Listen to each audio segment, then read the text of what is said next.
Everyone, welcome back to my YouTube channel our everyday class, जिसमें आज हम पढ़ेंगे change of verb forms in passive voice in different kinds of tenses. हमने already introduction जो था उसमें पढ़ा था वॉइस क्या होती है, एक्टिव वॉइस क्या होती है, पैसिव वॉइस क्या होती है। देन उसके रूल्स पढ़े थे कि किस तरह से हम एक्टिव वॉइस को पैसिव वॉइस में चेंज करेंगे, प्रोनाउंस कैसे चेंज हो जाते हैं एक्टिव से पैसिव में। फिर उसके बाद हमने पढ़ा था कि हमारे टेंस यानी वर्ब्स किस तरह से चेंज होती है एक्टिव टू पैसिव में। तो अब बात करेंगे कि कैसे चेंज होती है verb form in passive voice. तो हम डिफरेंट काइंड ऑफ टेंसेस को डिस्कस करेंगे और डिस्कस करेंगे कि किस तरह से एक्टिव वॉइस जो है वो पैसिव वॉइस में चेंज हो जाता है। तो चलिए जानते हैं। सबसे पहले आएगा हमारा सिंपल प्रेजेंट टेंस। अब सिंपल प्रेजेंट टेंस में तो आपको पता है कि किस तरह से हमारा यूज़ होता है, स्ट्रक्चर रहता है हमारा सब्जेक्ट प्लस, अगर सब्जेक्ट आपका प्लूरल है तो आपका वर्ब जो है वो सिंगुलर रहेगा और ऑब्जेक्ट रहेगा। अगर आपका सब्जेक्ट जो है वो सिंगुलर है तो वर्ब आपका प्लूरल रहेगा प्लस आपका ऑब्जेक्ट रहेगा। तो यहाँ पे सिंपल प्रेजेंट टेंस की बात करें तो एक्टिव में हमारा जैसे कि मैंने ले लिया कॉल, ठीक है, या कॉल्स। कॉल या कॉल्स ये हमारा वर्ब है। कॉल यानी हमारा प्लूरल वर्ब, कॉल्स यानी हमारा सिंगुलर वर्ब। पैसिव में देखिए ये किस तरह से चेंज हो जाएगा, is called, are called, am called. ठीक है, द सेंटेंस जो अभी मैं आपको यहाँ पे आपको स्क्रीन पे दिख रहा है sentence is in the simple present tense. ठीक है, जैसे Riddhi eats biscuit every morning, तो ये एक्टिव है और ये प्रेजेंट सिंपल प्रेजेंट टेंस है ना। And is in the active voice. ठीक है, अब देखो इसमें किस तरह से चेंजेस होती हैं जब हम इसको पैसिव वॉइस में चेंज करते हैं। तो देखिए, biscuits are eaten by Riddhi every evening. जब आपकी बात कर रही हूँ Riddhi eats biscuits every evening, तो यहाँ पे जब वो एक्टिव में है, यहाँ पे सब्जेक्ट जो है वो काम कर रहा है। ठीक है, लेकिन जब हम इसको पैसिव में चेंज करेंगे तो क्या होगा, हमारा जो बिस्किट्स है, जो हमारा ऑब्जेक्ट है, वो हमारा सब्जेक्ट बन जाएगा और biscuits are eaten by Riddhi every evening ये हमारा पैसिव में चेंज हो गया। ये आपको अच्छे से समझ में आया कि मैं आपको क्या बता रही हूँ कि किस तरह से ये चेंज होता है। नाउ आता है शी इंजॉयज गुड हेल्थ, तो ये हमारा क्या रहेगा, ये भी हमारा है एक्टिव में। उसके बाद इसको अगर चेंज करें तो ये बनता है पैसिव में, good health is enjoyed bye हर। तो अब देखो ये किस तरह से चेंज हो गया है कि ये हमारा गुड हेल्थ जो था वो हमारा ऑब्जेक्ट था, लेकिन अब ये सब्जेक्ट बन चुका है। तो यही था हमारा क्या, सिंपल प्रेजेंट टेंस। अब बात करते हैं सिंपल पास्ट टेंस की, जिसे आप बोलते हैं पास्ट इंडेफिनिट टेंस। तो in the past indefinite tense was and were are used with the third form of the verb. Okay, जैसे कि मैं बोलूँ, अभी एग्जाम्पल के तौर पे लेते हैं। एक्टिव में देखिए मैं लिखती हूँ कॉल्ड, पैसिव में ये चेंज हो जाएगा वॉज कॉल्ड या वर कॉल्ड।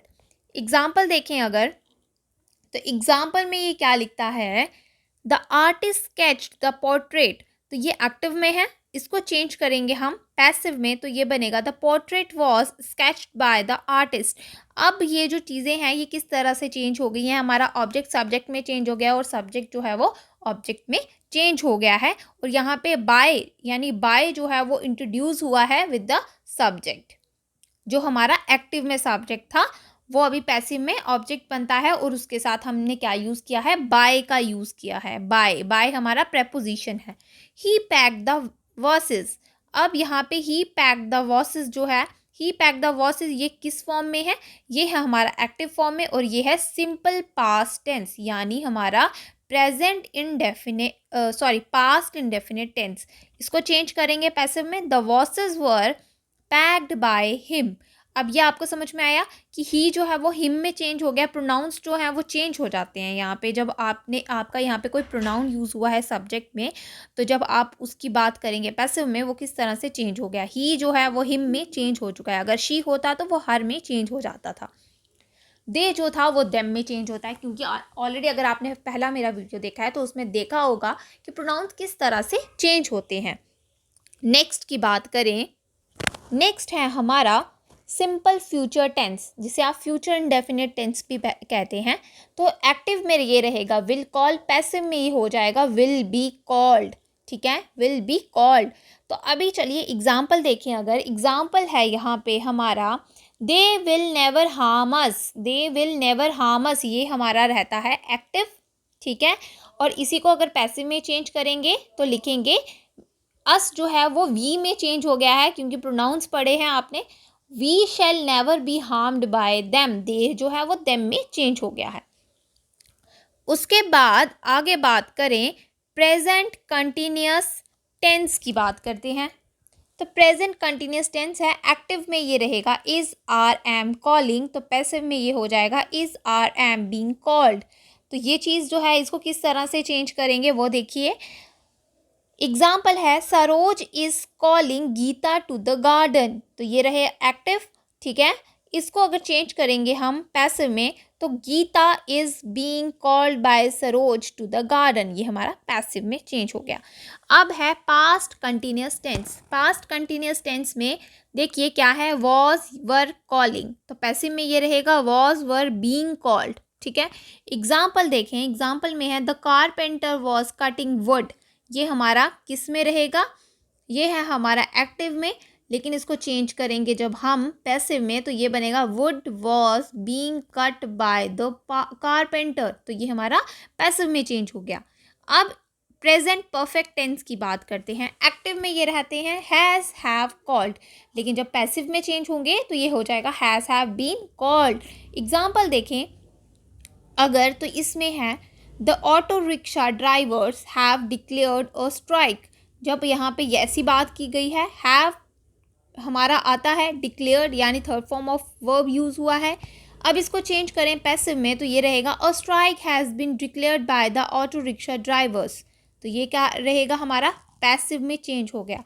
बात करें पास्ट परफेक्ट टेंस की। पास्ट परफेक्ट टेंस में क्या होता है, एक्टिव में रहेगा हैड कॉल्ड, लेकिन जब पैसिव में आएगा तो ये बनेगा had been called.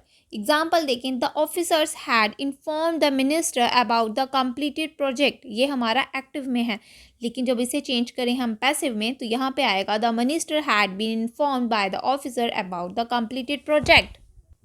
Future perfect tense, इसमें है एक्टिव में रहेगा विल हैव कॉल्ड, पैसिव में बनेगा will have been called. Example देखें the contractor will be constructed the dam before the onset of rainy season, active.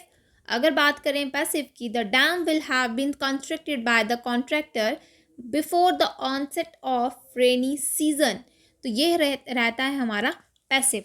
अब देखिए ये जो मैंने आपको चीज़ें बताई हैं, आपको ये भी पता होगा there is no passive voice in the future continuous and present past and future perfect continuous tense. Okay, चलिए अभी देखते हैं हम कुछ। इफ़ द सब्जेक्ट और object in the sentence in the active voice is a pronoun it changes it, आपको पता है अपनी चेंज जो है फॉर्म जो है वो चेंज कर देते हैं। तो आपने यहाँ पे ऑलरेडी सारी चीज़ें देख ली हैं कि यहाँ पे मैंने कितने प्रोनाउंस जो हैं वो चेंज किए हैं, ठीक है। एक्टिव वॉइस में सब्जेक्ट की पोजीशन क्या है, पैसिव वॉइस में ऑब्जेक्ट की पोजीशन क्या रहेगी उनकी, तो ये मैंने आपको जैसे आई मी वी अस ये सब मैंने आपको चीज़ें बता दी हैं, ठीक है।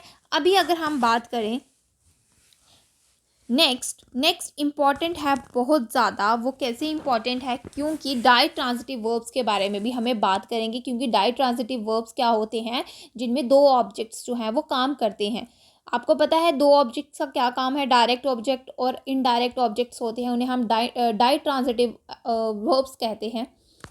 तो मैंने आपको पहले ही बताया था कल की वीडियो में जिसमें हमने पढ़ा था कि ड्राई ट्रांजिटिव वर्ब्स जो होते हैं उनमें हमने किस तरह से क्या चेंजेस करनी होती हैं, वो उसमें मैंने आपको इम्पॉर्टेंट फैक्ट्स में उसके बारे में बताया था कि उसमें दो पैसिव फॉर्म्स होती हैं क्योंकि उसके पास दो ऑब्जेक्ट्स होते हैं। तो इसका मतलब अब ड्राई ट्रांजिटिव वर्ब्स जहाँ पे भी होंगे वहाँ पे दो पैसिव फॉर्म्स आपको मिलेंगी। वो किस तरह से मिलेंगी चलिए पढ़ते हैं उसके बारे में। अब देखिए when a transitive verb has two object then there are two possible ways of converting the sentence into the passive voice। वो किस तरह से, in such a sentence either of the two object may be used as a subject in the passive voice while the other remain unchanged and is called a retained object। अभी यहाँ पे क्या है, एक ट्रांजिटिव वर्ब के पास दो objects होती हैं तो वहाँ उसके दो पॉसिबल वे बन जाते हैं उन सेंटेंसेस को पैसिव में चेंज करने के लिए। तो वो किस तरह से चेंज होंगे, दोनों जो ऑब्जेक्ट होंगे उसमें से एक दोनों जो हैं वो मे बी यूज, उसको मे बी आप एज अ सब्जेक्ट यूज़ करोगे पैसिव वॉइस में, लेकिन जो दूसरा वाला होगा, पहले वाले को तो आप क्या करोगे, उसको एज अ सब्जेक्ट यूज़ कर लोगे पैसिव वॉइस में, लेकिन जो दूसरा होगा वो अनचेंज रहेगा, उसमें कोई चेंज नहीं होगी, इसीलिए उसे हमें रिटेन्ड ऑब्जेक्ट कहेंगे। ठीक है, एग्जाम्पल देखिए, he gave us some almonds, ये एक्टिव में है। ठीक है, and in the sentence some almonds is the direct object. ठीक है, and us is the indirect object, and when it is converted into the passive voice either of the two object can be used as a subject। तो दोनों में से कोई एक को आप सब्जेक्ट बना सकते हो। एग्जाम्पल देखेंगे कि मैंने एग्जाम्पल से देखेंगे कि पहले के एक को हम बनाएंगे सब्जेक्ट, फिर दूसरे को भी सब्जेक्ट बनाएंगे। वो किस तरह से बनाएंगे, दोनों तरह से हम सेंटेंसेस देखेंगे। जैसे कि मैंने आपको बोला कि डायरेक्ट ऑब्जेक्ट हमारा सम आलमंड्स है, लेकिन इनडायरेक्ट को हमने अस बोला।